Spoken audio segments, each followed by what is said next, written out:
FIORILLO Violin Caprice number 32 step-by-step tutorial. Part 1. Double Trouble. Alright, so are you ready to deal with this double trouble? I'm sure just by looking at this etude and maybe trying to play it through for the first time, you've realized it is quite complex. But this is why I'm here, and this is why I created these step-by-step tutorials for you so that you have a little bit better idea of how to unpack all those challenges and not to get overwhelmed in the process of learning this etude. And number one technique that I recommend for all of my students who study with me privately, and that's actually what I did myself when I started working with this etude, I simplified the double stops in this way. So anytime, if you look at the double stops, in the bottom voice, you know how sometimes you have rests between the notes? We're going to get rid of those rests and we're going to play the notes through so they're connected in the bottom voice without the stop. That eliminates that extra challenge in your bow when it has to go from two strings to one. So for example, in the very first note of the etude, instead of doing where I constantly have to kind of migrate from two strings to one, then back to two, then back to, so that is kind of distracting me, right? Because that's a whole extra level of difficulty and a lot of extra work that is distracting me from paying attention to my double stops. So at first, I'm going to get rid of that by just connecting those, holding the bottom voice until it's time to change to the next note. So that way my bow is going to stay on both strings all the time, and that's one less thing for me to worry about for now. So like this. Right, so that's already a little simpler. But I'm going to make it even more effective for practicing by separating each beat and playing each new double stop on the new bow. So instead of one bow, I'm going to use 3 bows on this first note, and then I'll get 3 double stops.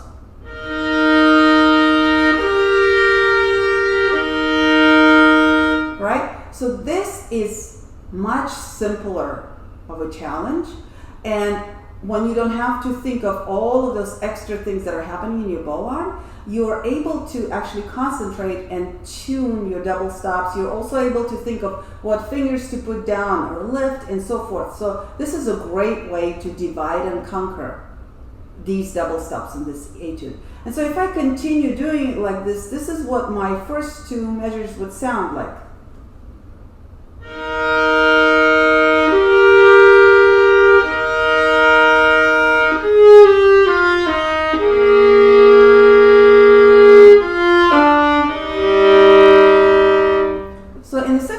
As you can see, I didn't repeat the B flat, I just held it through.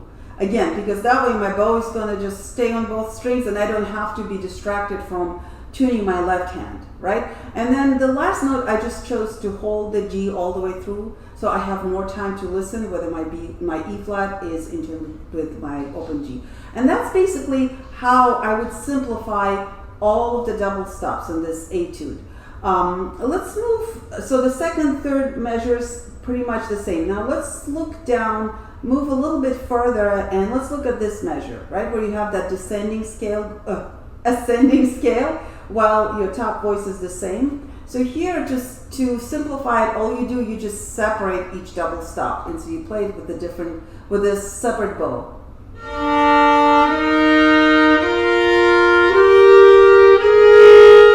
Yeah, and so you practice like this even slower until you're hitting every interval perfectly in tune, right?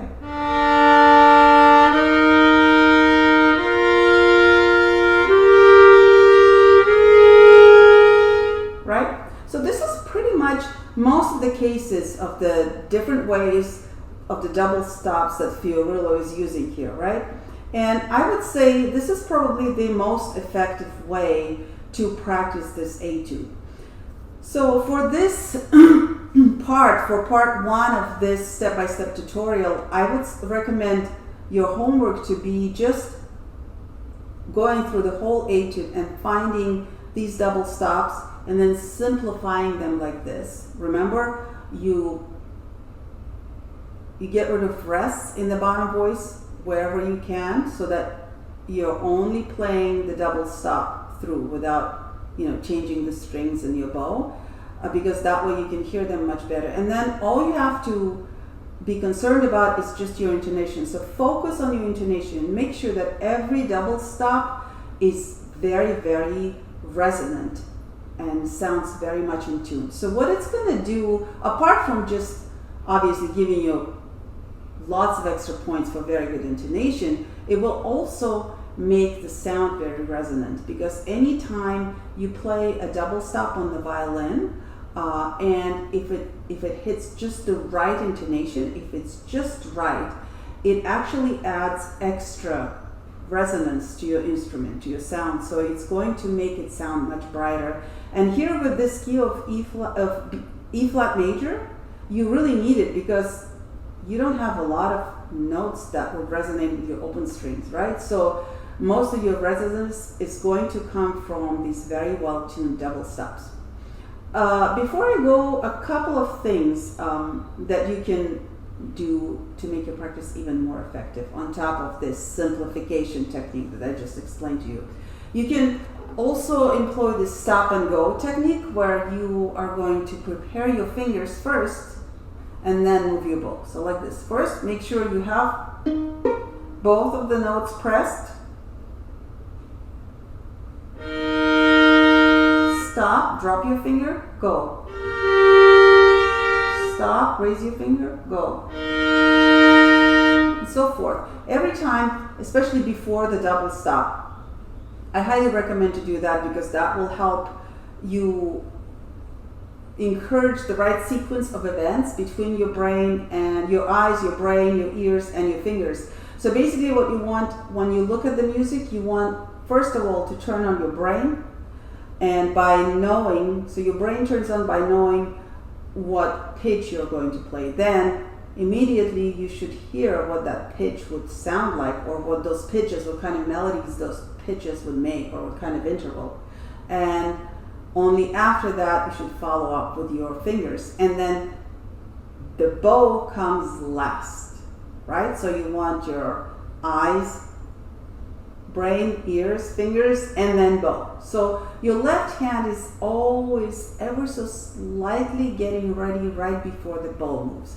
So when you do that stop and go technique, where you're making sure that your fingers are pressing the notes, and only after that the bow is moving, that speeds up the process of learning so much, and you will feel that confidence much quicker with this etude, right?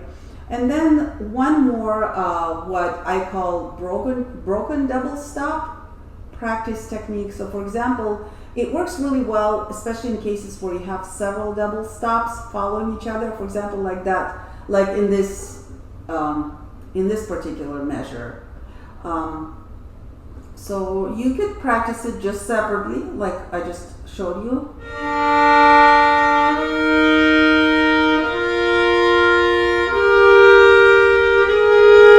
That's already huge help, right?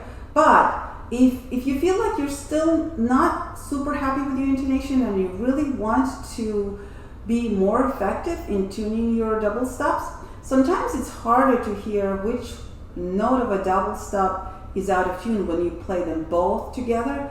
But if you play one at a time, sometimes you can catch it better. So for that reason, this is what I use, that broken double stop technique, when I practice my double stops. So the first one will be, instead of playing it like this, I'm going to use two bows. On the first bow, I'll play each voice separately, bottom voice, then top voice. And once I'm happy with them, on the up bow, I'll play those notes together.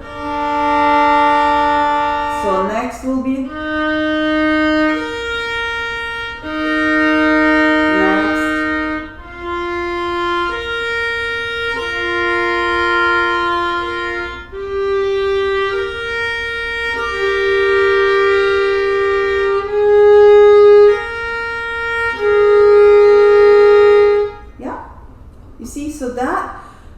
makes it even more clear if you're struggling in some passages where you can't figure out, well, it doesn't sound in tune, but I can't figure out which note is out of tune. this is the perfect technique for you.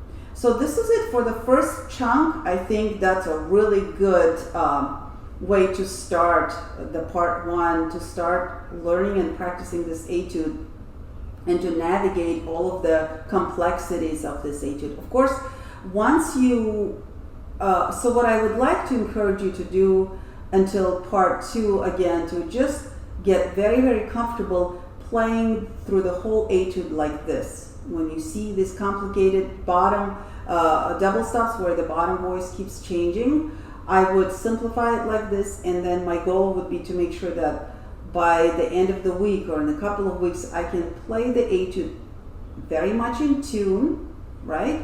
And without major mistakes through. If you can do that, that will be fantastic. And for now, keep practicing, and I'll see you next week for the continuation of my tutorials.